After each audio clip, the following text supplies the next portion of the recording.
ಅದ್ಯಾಕೆ ಓಪನ್ ಅನ್ನೋದು ಸಿಕ್ಕಲ್ಲಾಗಿ ಹಾಕುವಂಥ ಒಳ್ಳೋದು ಇನ್ನೊಬ್ರು ಹೇಳುವಂಥ ಸಹಿತಲ್ಲ ನಾವು ನಿಮಗೆ ಓಟ್ ಹಾಕ್ತೀವಿ ಅಂತ ಇದರ ಅರ್ಥ ಪ್ರಜಾಪ್ರಭುತ್ವದ ನಾವು ಕುತ್ತಿಗೆಯನ್ನು ಕೊಯ್ದಂಗೆ ಆಗಿ ಹೋಗ್ಬಿಡ್ತದೆ. ಹೌದು, ಓಪನ್ನಾಗಿ ಯಾಕೆ ಹೇಳ್ಬೇಕು ಅದನ್ನು? ಯಾರಿಗೆ ಆಗಲಿ ಅವರು ನೀವು ಹೇಳ್ರಿ, ಏನು ರೈತರು ಮಾಡಲಿಕ್ಕೆ ಹೊಂಟಿದ್ರಿ, ಬರೀ ಸಾಲ ಅಷ್ಟು ಕೊಡ್ತಿರೋ ಮತ್ತೇನು ಮಾಡ್ತಿರೋ? ಸಾಲ ಅಷ್ಟು ಕೊಡಿಸೋದಿತ್ತಂದ್ರೆ ಇಷ್ಟೆಲ್ಲ ಯಾಕೆ ಬೇಕಾಗಿಲ್ಲ? ಇಷ್ಟು ಒಂದು ಗಡಬಡಿ ಎದಕ್ಕೆ ಬೇಕಾಗಿದೆ? ಇದು ಎಲ್ಲರಿಗೂ ಅಪ್ಲೈ ಆಗುವಂಥ ವಿಷಯ. ಕತ್ತಿಯವ್ರ ಗುಂಪಿಗೂ ಅದೇ ಕಾಲಕ್ಕೆ ನಮ್ಮ ಜಾರಕಿಹೊಳಿ ಮನಕ್ಕೂ ಸಹಿತ.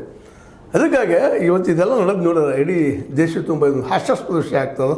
ಈ ವಿಷಯದಲ್ಲಿ ಸರ್ಕಾರ ಸ್ವಲ್ಪ ಎಂಟ್ರಿ ಆಗಿ, ಯಾಕಪ್ಪ ಅಂದರೆ ಪೊಲೀಸರು ಅಧಿಕಾರಿಗಳ ಮಾತುಗಳನ್ನ ಕೇಳಬೇಕಾದ್ರೆ ರಾಜಕಾರಣಿಗಳ ಮಾತು ಕೇಳಬೇಕಾಗ್ತದೆ. ಅದಕ್ಕೆ ಸಿದ್ದರಾಮಯ್ಯನವರು ಈ ದಿಶೆಯಲ್ಲೇ ಎರಡೂ ಕಡೆ ಯಾರೂ ಇಲ್ಲ, ಅದು ಒತ್ತಡದ ಅಥವಾ ಮತ್ತೊಂದು ರಾಜಕೀಯ ಮುಚ್ಚಿಡುವಂಥದ್ದು, ಹೊತ್ಕೊಂಡು ಹೋಗುವಂಥ ಆ ಸದಸ್ಯ ಮತ ಹಾಕೋರು ತೊಗೊಂಡು ಮತದಾನ ದಿವಸ ತರುವಂಥ ಈ ದುಷ್ಟ ವ್ಯವಸ್ಥೆಯನ್ನು ಹೋಗಲಾಡಿಸೋ ಸಲುವಾಗಿ ಚುನಾವಣೆ ಸರ್ಕಾರ ಅದು ಮಾಡಬೇಕು. ಜೊತೆಗೆ ಸರ್ಕಾರವು ನೇರವಾಗಿ ಎಂಟ್ರಾಗಿ ಇದಕ್ಕೊಂದು ಗತಿ ಕಾಣಿಸ್ಬೇಕು.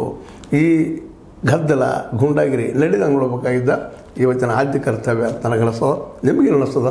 ಈ ಸರಿನ ಎಲ್ಲ ಮಾಡೋದು, ಹೊದ್ಕೊಂಡು ಹೋಗೋದು, ಮಾಡೋದು, ಮುಚ್ಚಿಡೋದು, ಎಲೆಕ್ಷನ್ ಸಮಯದಲ್ಲಿ ಆವತ್ತು ತಂದು ನಿಲ್ಲಿಸೋದು ಈಗಾಗಲೇ ಭಾಳಷ್ಟು ಆಗ್ತಾಯಿದ್ದಾವೆ. ಪ್ರತಿ ವರ್ಷದ ಹೆಚ್ಚಾಗ್ತಾಯಿದೆ, ಕಡಿಮೆ ಆಗ್ತಾಯಿಲ್ಲ. ಪ್ರತಿ ಚುನಾವಣೆಯಲ್ಲಿ ಇದು ನಿಲ್ಲಬೇಕು. ನಿಂತಾಗ ಮಾತ್ರ ಸಹಕಾರ ರಂಗ ಉಳಿದು ಬೆಳೀಲಿಕ್ಕೆ ಸಾಧ್ಯ. ಇಲ್ಲಾಂದ್ರೆ ಈಗಾಗಲೇ ಆದಂಥದ್ದು ಈ ಲಾಭದಲ್ಲಿದ್ದಂಥ DCC ಬ್ಯಾಂಕ್ ನಾಳೆ ಲಾಸ್ ಆದರೆ ಯಾರು ಹೊಣೆ ಅಂತ ಹೇಳ್ತಾ ಇದನ್ನು ಚರ್ಚೆ ಮಾಡ್ತಾಯಿರಿ ಮತ್ತೊಮ್ಮೆ ಹೇಳ್ತಾ,